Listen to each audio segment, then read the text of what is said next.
Hello everyone, I am Monica from IELTS 9। सो इस video में मैं डिस्कस करूंगी उन लोगों के लिए ये टेम्पलेट है जिनको 4 बैंड, 4.5 बैंड या 5 बैंड पे ही जिनको रिक्वायरमेंट है। उससे ऊपर वालों को तो मैं ये कहूँगी कि एक ही टेम्पलेट सभी ऐसे में मत लगाएं। कम से कम 3 टाइप के टेम्पलेट लर्न करें, क्योंकि 3 मेन रहते हैं, एग्री डिसएग्री एंड फिर डिस्कस बोथ व्यूज़ एंड उसके बाद फिर प्रॉब्लम इन सॉल्यूशन टाइप का। ऐसे 3 मेन जो रहता है उसमें 3 टेम्पलेट लर्न कर लें। बट जिनको सिर्फ ये चाहिए, जिनके पास टाइम नहीं है और यू कैन से जिनकी थोड़ी वो भी कमज़ोर है इंग्लिश, तो थोड़ा बहुत उनको सोचने के लिए थोड़ा बहुत तो सोचना पड़ेगा। ऐसा नहीं है कि ये लिखने से आपके 4 बैंड आ जाएंगे, इसके लिखने से कुछ नहीं आने वाला। लेकिन हाँ, ये भी लिखो, क्वेश्चन स्टेटमेंट का मेन टॉपिक पढ़ के 1-2 पॉइंट्स को थोड़ा डेवलप करो। मतलब पॉइंट्स के नाम ही सोच लो यार, तभी आपको 4, 4.5, 5 बैंड के आ जाएंगे, ये मैं कह सकती हूँ आपको। ठीक है, तो वार्निंग ये है, जिनको 6 बैंड, 6.5 बैंड, 7 बैंड वाले हैं, ये वो इस चीज़ को फॉलो ना करें। फॉलो वो 3-4 अलग अलग टाइप के, जो हर क्वेश्चन के लिए अलग अलग टाइप का टेम्पलेट होता है, उसमें आप अच्छे पॉइंट्स लिख के वो यूज़ करिए। लेकिन जिनको ये चाहिए वो ये फॉलो कर सकते हैं। तो ये 160 वर्ड का मैंने ये डिज़ाइन किया है, लिखा है ये टेम्पलेट। तो इसको पढ़ लेते हैं और फिर मैं इसके अंदर क्वेश्चन का आंसर भी फिट करके बताऊंगी। क्या क्वेश्चन होगा देखो, अभी मैं दिखाती हूँ आपको। ये ऐसे वाला क्वेश्चन को हम फिट करके देखेंगे। To what extent do you agree or disagree, means agree disagree वाला क्वेश्चन स्टेटमेंट जो होगा, हम इसको फिट करके इस टेम्पलेट में मैं दिखाऊंगी और सारे क्वेश्चंस फिट करके दिखाऊंगी। बट हर वीडियो में अलग अलग सीरीज़ में हम फॉलो करेंगे। ठीक है, तो अब पहले एक बार पढ़ लेते हैं।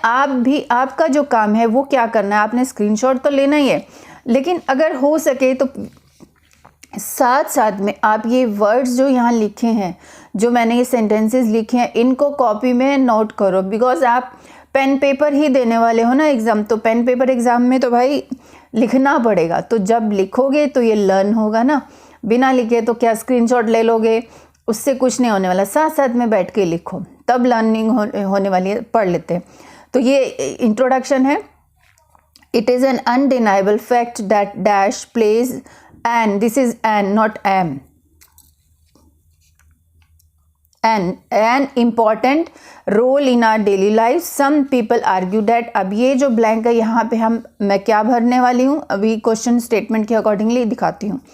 While others oppose that it would give negative effect. According to my opinion, this concept has both pros and cons. This essay would not only highlight main arguments but also discuss my views and also provide some illustrations or examples. अब यहाँ पे एक ही use करना है, ऐसा नहीं है कि ये ऐसे करके ये लिखा होगे। No, use only one. जो स्पेलिंग याद होती है वो आप यूज़ कर सकते हो इन द अपकमिंग पैराग्राफ्स। ये अपना हुआ इंट्रोडक्शन। ठीक है, लास्ट में इसकी मैं पूरी की फ़ोटो दिखा दूंगी। अब इस इंट्रोडक्शन में यहाँ और यहाँ क्या भरना है, ये भी वही टेम्पलेट का फिल इन द ब्लैंक्स है। ठीक है, अब पहले क्वेश्चन को देखते हैं, क्योंकि क्वेश्चन को समझना भी इम्पॉर्टेंट है। It's important to understand. ये लिखने से कुछ नहीं होगा, क्वेश्चन के अकॉर्डिंगली वर्ड्स भी तो यहाँ डालने हैं ना फिल इन द ब्लैंक्स में, वो इम्पॉर्टेंट है। अभी चलते हैं क्वेश्चन को देखने। अभी ये क्वेश्चन क्या कहता है, environmental protection is the responsibility of politicians not individuals, as individuals can do too little. To what extent do you agree or disagree? अब आपको मैं बता रही हूँ, जिनको ये और ये वाले बैंड्स चाहिए ना, उनके लिए क्वेश्चन कोई भी हो। ठीक है, एक प्रॉब्लम सॉल्यूशन में अगर एक एक वर्ड आप चेंज कर लोगे ना पैराग्राफ्स में, तो भी बहुत अच्छा से काम चल जाएगा। ठीक है, पहले अब इन्हीं नॉर्मल क्वेश्चंस की बात करते हैं। एग्री डिसएग्री वाला है, तो इसमें मेन टॉपिक क्या है। सबसे पहले इंपॉर्टेंट चीज़ जो आपको आनी चाहिए, मेन टॉपिक ढूंढना। देखो, environmental protection is the responsibility of politician not individuals, as individuals can do little. तो एनवायरमेंटल प्रोटेक्शन के बारे में बात हो रही है कि उसकी रिस्पॉन्सिबिलिटी पॉलिटिशियन मतलब गवर्नमेंट की होनी चाहिए या इंडिविजुअल्स की होनी चाहिए। फिर वो बोल रहा है इंडिविजुअल्स तो अकेला कुछ नहीं कर सकते। तो यहाँ से यहाँ तक अपना मेन टॉपिक है, बट मेन टॉपिक ये एनवायरमेंटल प्रोटेक्शन की बात हो रही है। ठीक है, तो इसमें आपको ये बताने का फ़ायदा नहीं है, क्योंकि आप कितना लिख पाओगे पता नहीं। तो 40 मिनट्स में फर्स्ट 5 मिनट्स आपको प्लानिंग करनी है। इस प्लानिंग के अंदर आपका आ जाएगा, क्या आ जाएगा, क्या क्वेश्चन स्टेटमेंट क्या है, इसको 2-3 बार पढ़ो, 3-4 बार पढ़ो, मेन टॉपिक निकालो, फिर उसके सब टॉपिक्स निकालो, उसके पॉइंट्स निकालो, फिर उसके बाद ये जो आपने लर्न किया है वो सब लिख सकते हैं। मेन टॉपिक है एनवायरमेंटल प्रोटेक्शन, फिर वो बोल रहे हैं कि ये गवर्नमेंट की रिस्पॉन्सिबिलिटी है या इंडिविजुअल की, ठीक है। तो फिर यहाँ हमारे 2 टॉपिक हो गए, पॉलिटिशियन एंड इंडिविजुअल। पॉलिटिशियन मतलब गवर्नमेंट, ठीक है।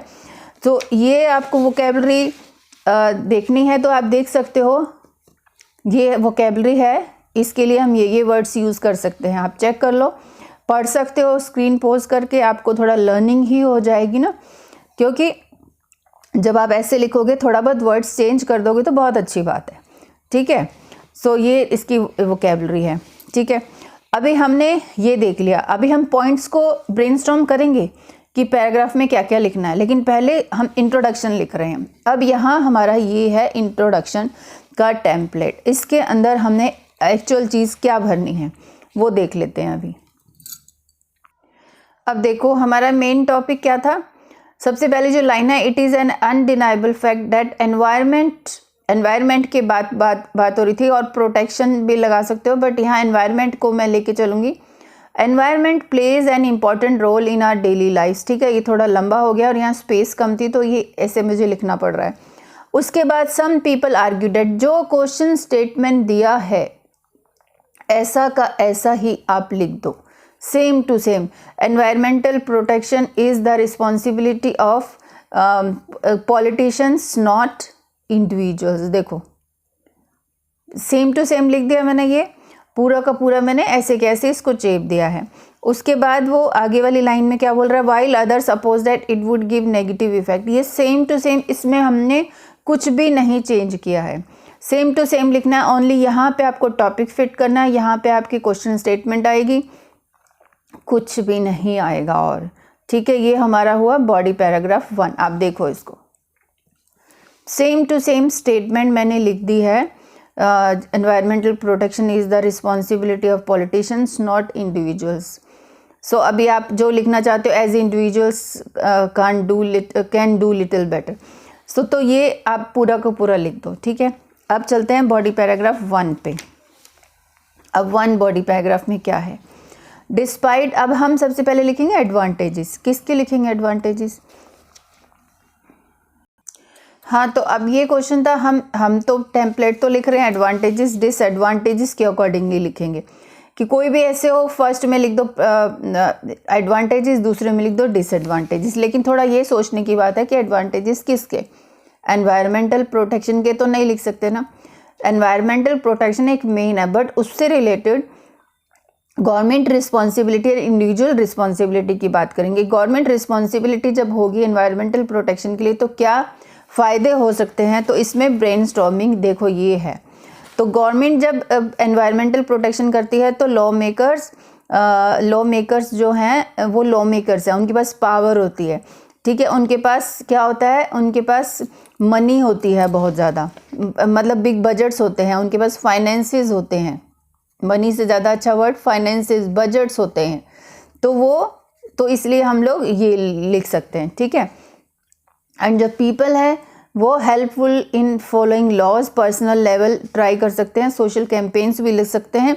और डिसएडवांटेज आप ये लिख सकते हो क्योंकि हम लोग डिसएडवांटेज को फॉलो करेंगे, ठीक है। एक में एडवांटेजेस, तो एडवांटेजेस हमें लिखने हैं गवर्नमेंट रिस्पॉन्सिबिलिटी की एडवांटेजेस लिखने हैं, और डिसएडवांटेजेस की पीपल कुछ नहीं कर सकता क्योंकि उसके पास सोर्सेज नहीं होते हैं, तो वो हम डिसएडवांटेजेस लिख देंगे, ठीक है। तो अब फर्स्ट पैराग्राफ में देखो अब ये क्या क्या चीज़ें हैं, हम क्या क्या उसमें अप्लाई कर सकते हैं। Despite the negative aspects below, I think that this development has immense number of advantages. Firstly one significant benefit of this scenario, यहाँ पे अब पहला डाल देंगे क्या एडवांटेज होगा, जब गवर्नमेंट रिस्पॉन्सिबिलिटी होगी तो कि उसके पास ज़्यादा मनी है, वो इन्वेस्ट कर सकती है। अगर आपके पास इतना भी लिखने का नहीं है तो सिर्फ इतना लिख दो कि government has more finances, big budgets to invest in environment.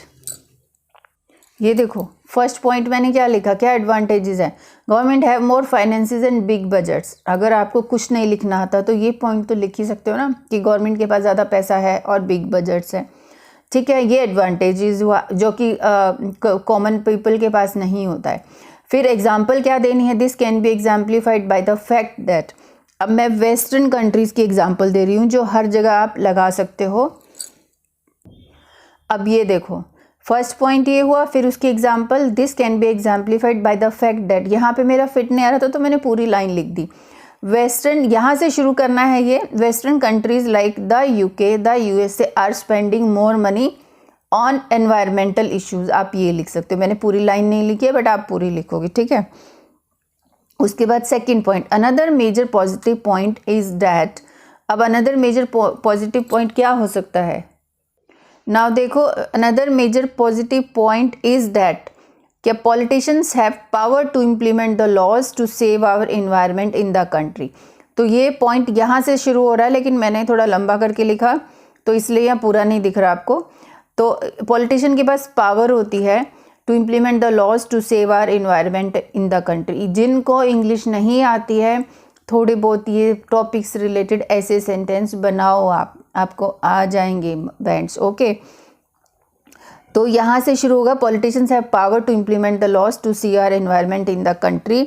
ये दूसरा पॉइंट हो गया। फिर वो क्या बोल रहा है, कॉन्सिक्वेंटली दिस लीड्स टू, इससे क्या होगा, इससे क्या होगा, ये देखिए पूरा फर्स्ट पैराग्राफ, ये फर्स्ट एडवांटेजेस है, फर्स्ट एडवांटेज है, बेनिफिट है, government have more finances and big budgets. तो आपको इससे ज़्यादा एक्सप्लेनेशन करना भी नहीं आता है, अगर आता है तो बहुत अच्छी बात है कि फिर आप लिखोगे कि एनुअली गवर्नमेंट अच्छे से बजट स्पेंड करती है एनवायरमेंटल प्रोटेक्शन, फॉरेस्ट के ऊपर, प्लांटिंग ट्रीज के ऊपर, पॉल्यूशन बचाने से, to save environment from pollution also, air pollution also. तो ये सब आप थोड़ा सा लाइन और ऐड कर सकते हो यहाँ पे इनका पावर है कि इम्प्लीमेंट टू, ये एग्जांपल है ग्रीन वाली। ये फिर नेक्स्ट पॉइंट है, यहाँ पे मेरे को मिला नहीं मेरा पर्चा तो मैंने this leads to, consequently this leads to pure environment in the country, ठीक है।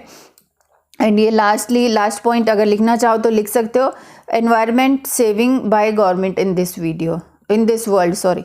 तो ये हो जाएगा, दिस लीड्स टू, इनफैक्ट यहाँ पे ये था, this leads to environment saving by government in this world. तो ये अपना हो गया। लास्टली कोई और पॉइंट याद आ रहा है तो वो आप ऐड करके लिख सकते हो, ठीक है। अब चलते हैं सेकंड पैराग्राफ, बॉडी पैराग्राफ पे। तो यहाँ देखो, अभी सेकंड हमने शुरू किया, अब डिसएडवांटेजेस लिखना। अब किसके डिसएडवांटेजेस लिखने हैं कि पीपल जो है इंडिविजुअल वो कुछ नहीं कर सकते हैं, उस चीज़ का डिसएडवांटेज है। Admittedly there are some downside of this trend, कि जब गवर्नमेंट, जब ज़्यादा हमारा मेन टॉपिक है ना कि गवर्नमेंट को सपोर्ट करना चाहिए एनवायरनमेंट के लिए, तो उसके डिसएडवांटेजेस क्या हो सकते हैं। To initiate with one basic disadvantage of this scenario is that, क्या हो सकता है कि पब्लिक, ये देखो मैंने एक बड़ा सा एक लिख दिया है कि public will depend on government not try anything on their behalf, so countryman do not. ये सेकंड पॉइंट है, तो मैं अभी फिर से इसको दिखाती हूँ। ये देखो सेकंड पैराग्राफ में ज़्यादा कुछ नहीं लिखना, ओनली डिसएडवांटेज कि जब गवर्नमेंट ज़्यादा सपोर्ट करेगी पब्लिक एनवायरनमेंट को तो क्या होगा कि पीपल जो है, public will depend on government not trying anything on their behalf, ठीक है। अब उसके बाद how ever research studies have shown, ये आप ये वाली लाइनें लर्न कर लो, इसको बार बार लिखो। How ever research studies have shown that this may not necessarily be true, another minor drawback of this trend is that countrymen or people, you can write only this one word, countrymen do not have sufficient money to plant more trees, उनके पास ज़्यादा money नहीं होती है to plant more trees। यहाँ पे और भी कोई पॉइंट आप ऐड कर सकते हो, मतलब इसी से रिलेटेड कि पीपल पर्सनली पीपल जो हैं पब्लिक वो क्यों नहीं सपोर्ट कर पाती इसको एनवायरमेंटल प्रोटेक्शन, क्योंकि उनके पास एक तो टाइम भी नहीं होता, they are busy with their jobs. ये भी यहाँ ऐड कर सकते हो। अब कंक्लूजन वाला पैराग्राफ है, इन conclusion while it is true that. अब यहाँ पे क्या लिखना है, इसमें यहाँ पे फिर से वही टॉपिक लिखना है कि गवर्नमेंट सपोर्ट करती है, ठीक है। मैं आपको दिखाती हूँ। अब ये देखो मैंने यहाँ पे to in conclusion while it is true that, देखो यहाँ से पूरा फिर से हम क्वेश्चन स्टेटमेंट जो लिखेंगे, environmental protection is the responsibility of politicians not individuals, ठीक है। तो ये मतलब फिर से हमने अनाउंस किया, ये सच्चाई है कि ये इंडिविजुअल की रिस्पॉन्सिबिलिटी नहीं है, गवर्नमेंट की रिस्पॉन्सिबिलिटी है। तो वो बोल रहे हैं विच कैन बी डिस्ट्रैक्शन, मतलब ये इससे प्रॉब्लम डाउन साइड है। फिर उसके बाद कॉमा है द बेनिफिट, लेकिन इसके बेनिफिट ज़्यादा हैं। द बेनिफिट ऑफ, यहाँ पे क्या है, क्या लिखेंगे, बेनिफिट ऑफ जो बेनिफिट ऑफ डूइंग, मैं बताती हूँ आपको क्या लिखना है। हाँ, तो ये तो हमने मेन ऊपर लिखा था, इन conclusion while it is true that environmental protection is the responsibility of politicians not individual. तो हम बोल रहे हैं विच कैन बी डिस्ट्रैक्शन, मतलब उसके डाउन साइड हो सकते हैं।